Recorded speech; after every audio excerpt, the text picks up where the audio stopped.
A very good morning to you all, and welcome to the 5th Institute for Advanced Studies event under the theme of Artificial Intelligence, Facts, Fictions and Futures. Thank you very much for coming along today.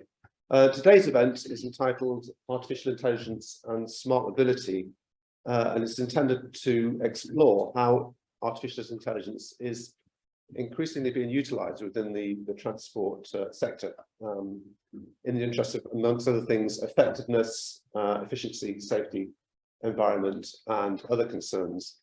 We're really privileged that today we've got a number of international experts and fellows who are able to join us for the event, and we'll be learning from their fascinating insights later on today.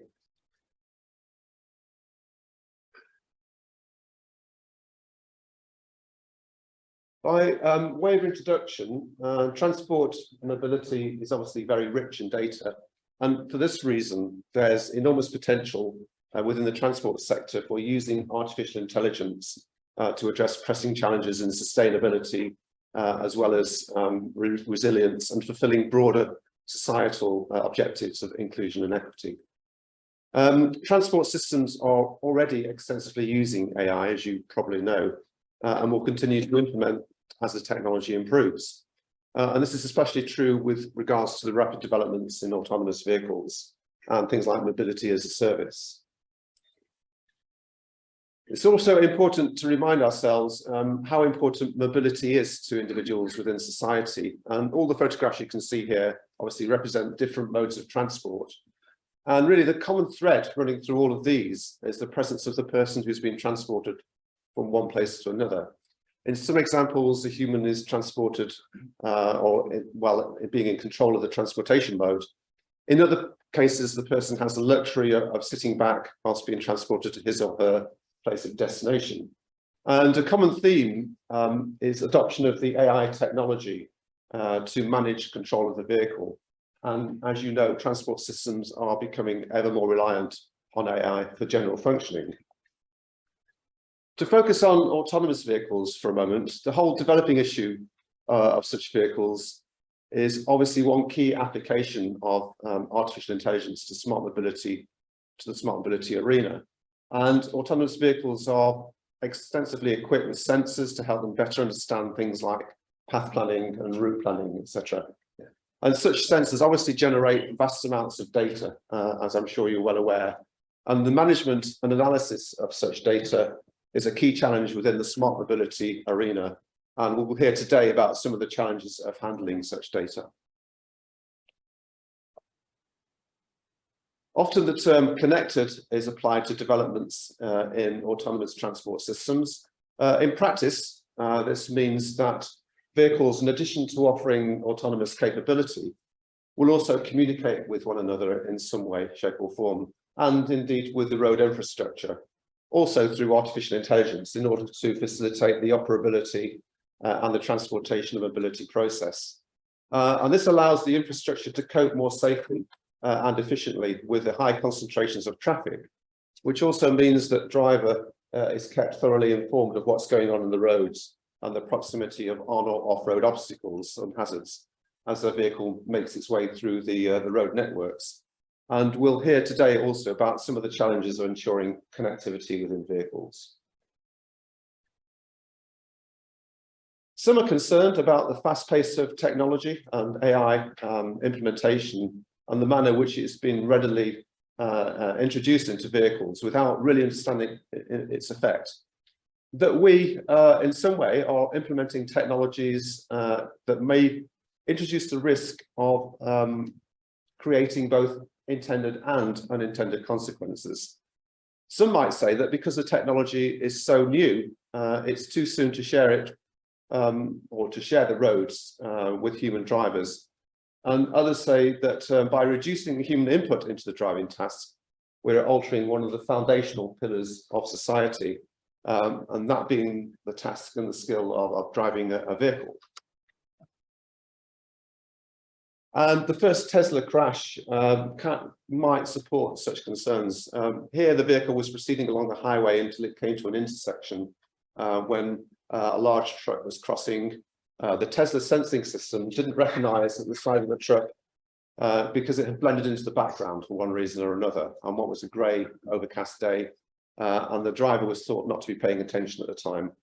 So one example of how the vehicle sensing system, utilising one form of artificial intelligence, might not work as reliably in all situations, leading to disastrous consequences. So something we need to be aware of when we're progressively introducing AI technology into the transport system. But on the other hand, could this be too negative?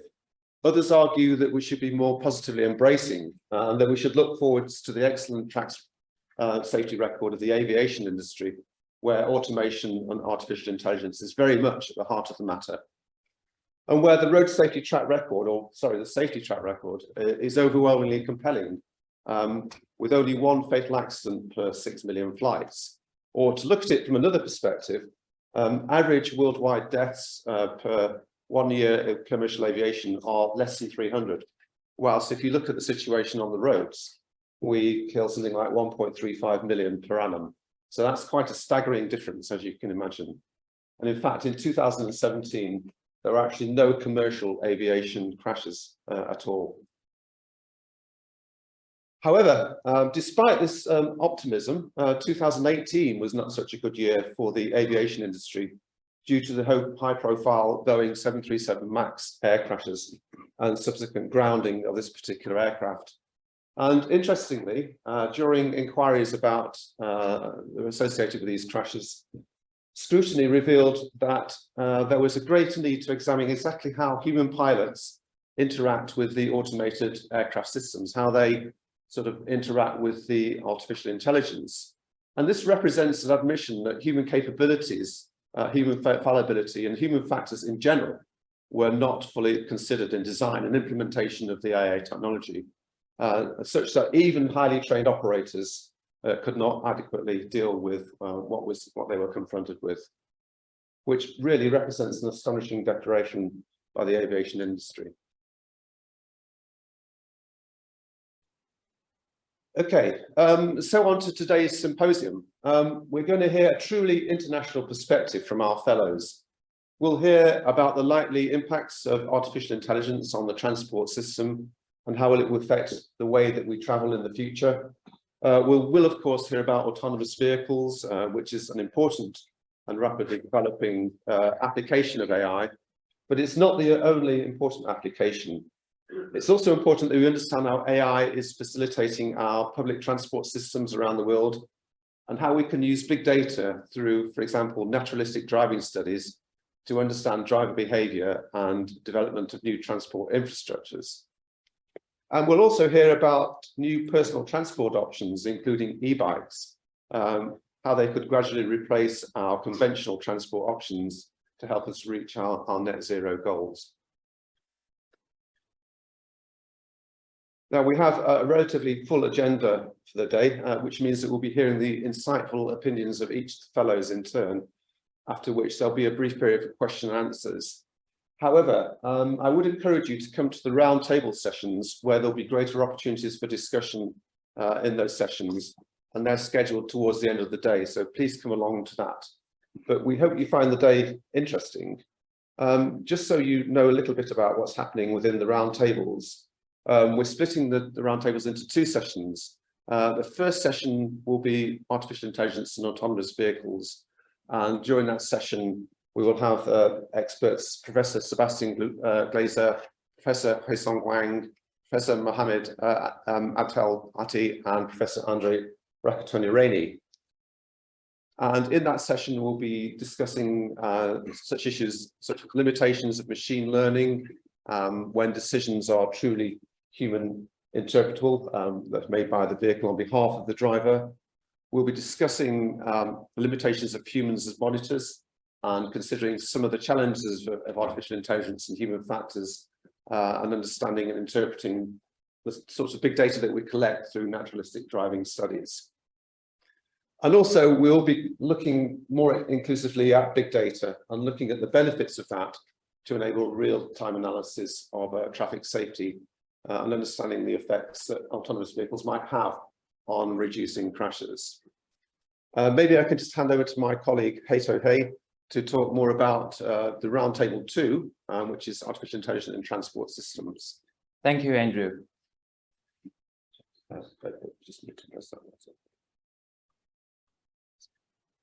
Good morning, I'm Untitled. I'm a lecturer in urban mobility and intelligent transport in the School of Architecture, Building and Civil Engineering.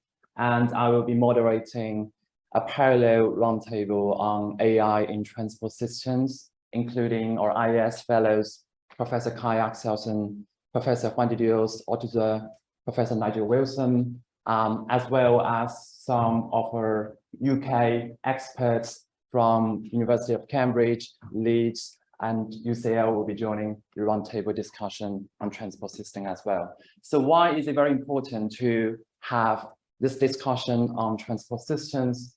Well, as wonderful as autonomous vehicle technology is, it's not necessarily directly addressing some of our major societal challenges. And one of the grand challenges of our society now is congestion, which is estimated to cost up to 8% of nation's GDP, especially a pressing issue with demand predicted to increase even further. And autonomous vehicle, while possibly could increase the capacity of our roads, but as history has taught us a lesson, more capacity, more comfort leads to more cars, more congestion, not less. So how can we address congestion? Another important grand challenge to address is sustainability, especially with our very ambitious net zero transport emission target for 2050, as at the moment, domestic transport is still the largest emission sector in the UK and in many other developed countries. And another grand challenge is on resilience of our systems, especially to climate change and extreme weather. I'm sure everyone here today has felt this extreme heat wave that we experienced in the last couple of months, and that causes uncertainty, risk to our transport system as well. And how can we address issues like this? And finally, we should never forget the grand challenge of equity of our society, with widening inequality of income, which also leads to inequality of accessibility and mobility of people. And we are also facing an increasingly aging society. How can we improve our transport system so that we have mobility for everyone, for all ages, all of our economic backgrounds? So how can we address these grand challenges of our society? Well, big data and AI again here provides wonderful opportunities. We have in our transport systems a lot of data from our in-road detectors or applications, our personal mobile apps. All these data could be potentially transformed into better planning, management, and operation of our transport systems. So hopefully with this roundtable discussion on transport system, we will be able to reach some of our very ambitious goals laid out by DFT. For example, having half of the journey cycled or walked by 2030, and 3 billion investment in bus services to improve bus services for everyone. So welcome to also join this roundtable discussion on how can we move from a more vehicle-centric transport system into a human-centric transport system with wonderful bus services, cycle facility, and other sustainable modes of transport. Thank you very much. Thank you, Haytham.